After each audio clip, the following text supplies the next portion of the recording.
Ako imate klinčiće kod kuće, a koristite ih samo u kuhinji, radite grešku koju radi većina ljudi. Jer ono što mogu napraviti u prostoru će vas iznenaditi. Jeste li ih ikad pomislili staviti ispod fotelje, ormara ili možda ispred vrata i prozora? Kad sam prvi put ovo napravio, nisam očekivao ovakav rezultat. I zanimljivo je da mnogi koriste klinčiće, ali nikad na ovaj način.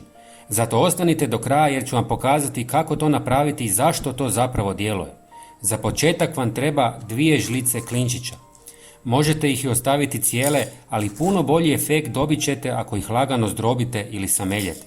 Ako želite, možete dodati i 1 žlicu mente, a kasnije ću vam objasniti zašto. Kada ih friško sameljemo, oslobađaju jači miris koji se širi prostorom i daje puno bolji rezultat. Prije nego nastavim, ako već niste, pretplatite se na naš kanal. Potpuno je besplatno, a svakodnevno dobivate korisne savjete. Hvala vam. Sada dolazi zanimljiv dio. Klinčiće možete staviti ispod kreveta, ispod fotelje ili blizu ulaznih vrata. Još jedno zanimljivo mjesto gdje ih možete staviti je ispod lajsni na rubovima poda. Dobro funkcioniraju i na prozorima ili u ormarima, posebno na mjestima gdje zrak slabije cirkulira.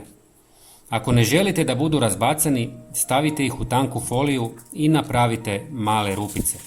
Na taj način će miris izlaziti, a sve će ostati uredno i čisto.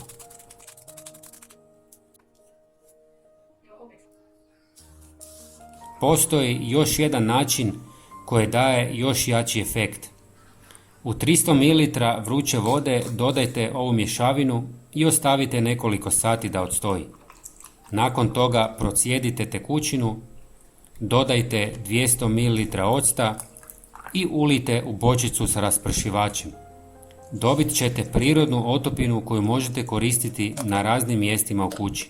Možete poprskati oko vrata, prozora, a možete i oprati pod. Mnogi ovo preskoče, a upravo tu se najčešće skriva pravi problem. I sada dolazimo do dijela koji sve objašnjava. Klinčići i menta sadrže prirodne spojeve čiji jak miris odbija mrave, žohare, miševe, štakore i druge štetnike jer im smeta i dezorientira ih. Ocad dodatno pojačava učinak tako što uklanja njihove mirisne tragove i ujedno čisti i dezinficira površine. Insekti se najviše skrivaju ispod fotelja, kreveta, rubnih lajsni i tako prelaze iz jedne u drugu prostoriju. Tamo im je najsigurnije i najtoplije. Kada ih posipamo i pošpricamo ispred vrata i prozora, smanjimo njihov ulazak u kuću.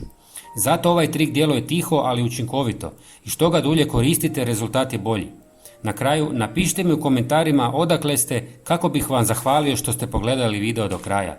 Lajkajte video kako bi ga vidjelo što više ljudi. Hvala vam puno i pozdrav!